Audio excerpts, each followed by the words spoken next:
Hello, good evening. Welcome to my channel. So today is Sunday. So katatapos lang namin Mag-dinner. kumain ni Mrs. Then maglalakad kami konti, magpapababa ng kinain. Kasi is busog na busog. Nagluto kami ng sinigang na isda and then Sinigang na baboy. na ribs. So kailangan magpababa ng konti.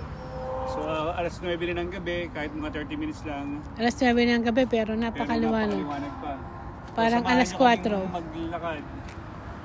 Parang alas 4 na dyan sa atin sa Pilipinas. So dito naman kami pupunta sa lugar na to kasi galing na kami nung nakaraan dyan. So, dito naman kami maglalakad.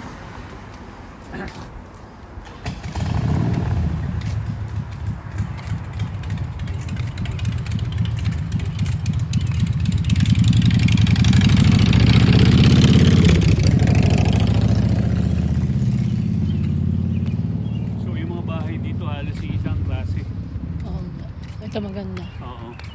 Malinis. Ang dami nakatira dito, ano? Mm. Parang puti asawan. Ito nga. Malinis, ano? Oo.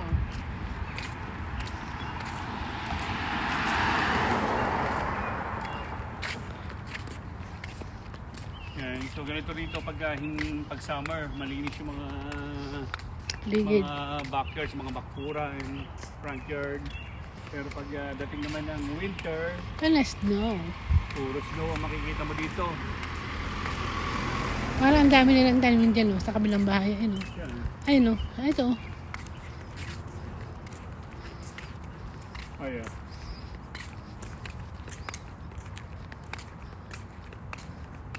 May mga tanis ng palaya, oh. Ano? Oo nga, ang dami. Ito ang palaya, oh. Ito o. So, ang dami tanim nitong Philippines patola. siguro to. Itong mga patola, oh. Ang dami. Ginawa niyong balag yung ano. Oo, ayun o. Sitaw. Yeah. Ang dami lang.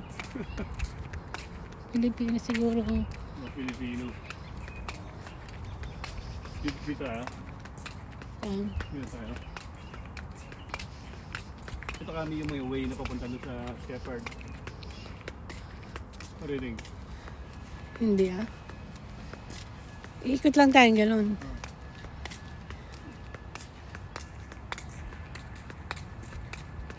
Parang check mo ang may-ari. So yun, magpapababa lang kami ng kinain. Mga 30 minutes siguro walking. Ikot lang kami. Kasi 9:30 na. May bukas is mayroon na namang so bukas kasi is mayroon na namang pasok. Monday na naman. So kasi medyo patanda na tayo. Kailangan natin mag-exercise. So yan. Ito lang ang buhay sa Canada.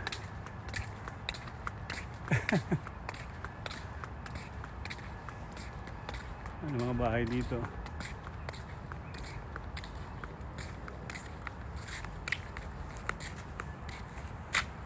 So ang liwanag doon.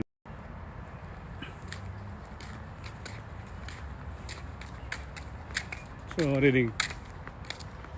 Nasaan daw palabas? Ito palabas sa highway ito. Let's go here, this way. So ikot kami rito, siguro palabas to ng Midland. Let's see Kung merong way dito pa. wala. Wala. Dead end. So bali dead end pala siya, wala siyang palabas.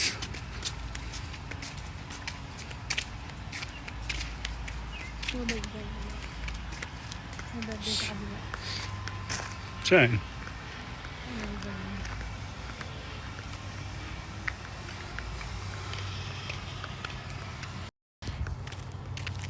So yan.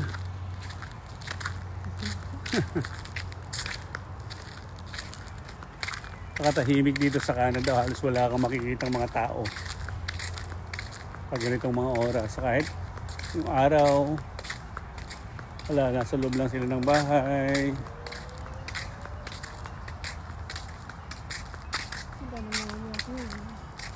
Walking. Like us. Kasi sinasamantala nga yung summer dito is napakadali ng summer dito. Almost 2 to 3 months lang. Then yan, lalamig na naman siya ng by September. No, hindi ko gagawin. Kaya tayo doon.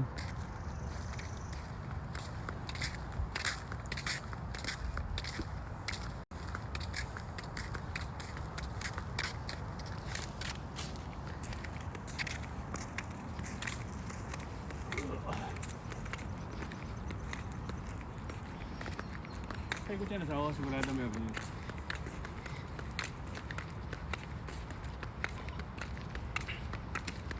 Parang wala nakatira dito. Oh. At least naibibigay ko na yung Pero,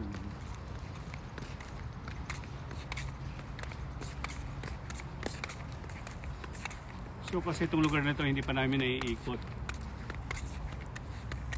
For sure to may palabas ko ng shepherd eh.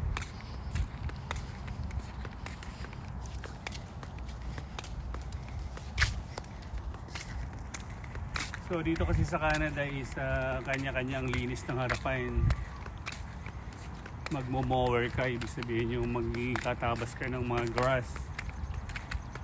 So pag sa ganito namang mga daan is government naman na to. Government na ang mga nagdadamo.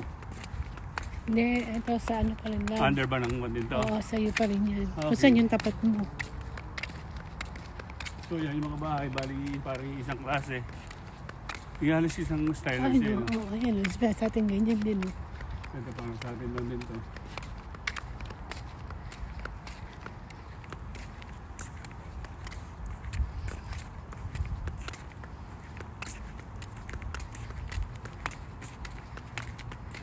So maganda dito, tahimik.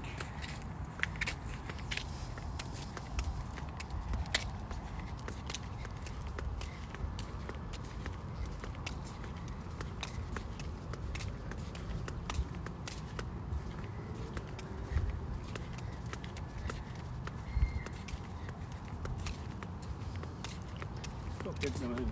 Oo. Malinis.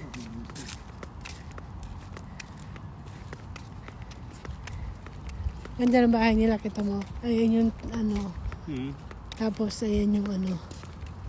Ayan, ganito, ganyan lang. Gusto ko ganyan lang bahay. Oh. Ganyan maliit lang, ano? Oo. Mas simple. Inabot na kami ng gabi sa So, paglalakad. nakaka 30 minutes na po kaming naglalakad. So, saktong 10 o'clock siguro. Balik na kami. So, bali umiikot lang kami dito sa Neighborhood. mga neighborhood. Para mo pamilyar lang. May bumili, ay wala pa bumili. May ilaw. Oh. Oh, meron ilong yan. Ano kami nakabili na yata. Ha? Bibiling ko pa naman sana po. Gabi naman Gabi na, wala na. Pero joke lang po. So, bali ito yung Midland Avenue. Ay, na highway. So, ayun yung Highway 401. Ano ka?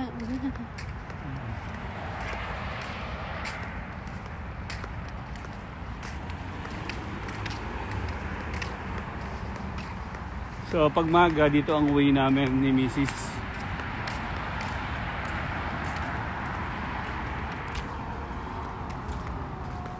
So, yan, nakakita ka na ng mga building dito.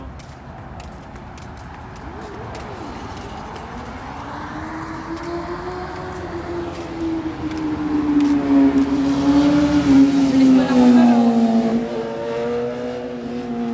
So, ito yung Kennedy's. Kennedy. No. Midland tayo lang. Sa Midland nga ito, yung Kennedy sa mga Oh. building na yan. Hmm. So, yan yun naman yung Highway 401. Yun po. So, yan ang way namin pag pumapasok ng trabaho.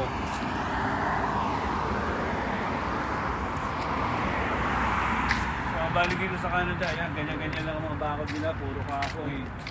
Wala kang makikita rito naman concrete or Semento. simyento or mga grill o mga steel.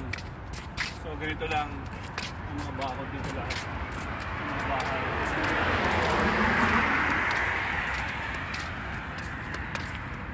Alas 10 na, ay, anong oras na? 10 o'clock, magti-10 o'clock. Magti-10 o'clock na po ng gabi. Ba't naglalakad pa rin po kami mag-asawa. So kailangan kasing mag-walking kasi tumataba para humaba pa ang buhay.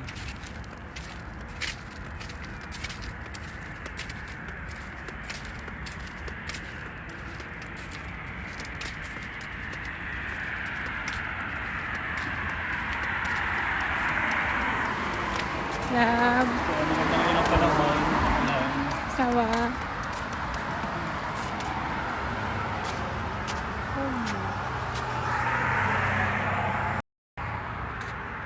So yun, pauwi na po kami. So at least kahit paano is nakapag-exercise kami ng kulang 1 oras. Malaking bagay din yun sa mga nagkakaedad. Ayun na, kailangan pa natin humaba ang buhay para ma-enjoy pa natin ang mga nalalabing panahon sa ating buhay. So bali pa nagkakaedad ka na pala is parang gusto mo nang pigilin yung panahon na lumilipas. Hindi kagaya ng bata ka na parang gusto mo agad maging matured, magbinata. Pag tumanda ka na is gusto mo nang pigilan yung araw.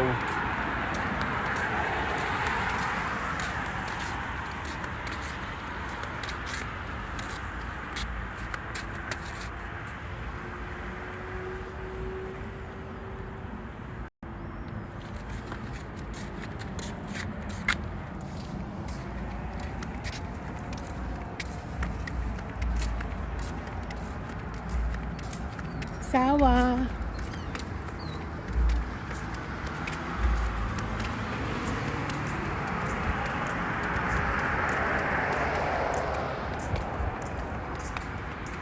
So bali ito na yung way na papunta sa amin. Pittsfield.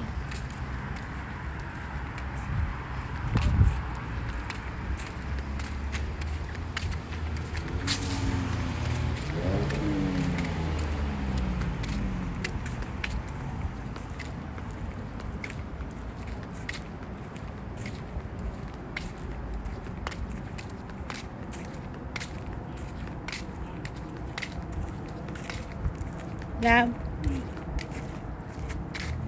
So hanggang dito na lang po. Maraming salamat po ulit sa panonood ng maikli namin video. Sana lagi nyo kaming supportahan at mag-enjoy kayo sa panonood ng aming mini vlog. Paalam po, paki-like, follow, subscribe, and share na rin po. We love you po. Good night, everyone. Good night po.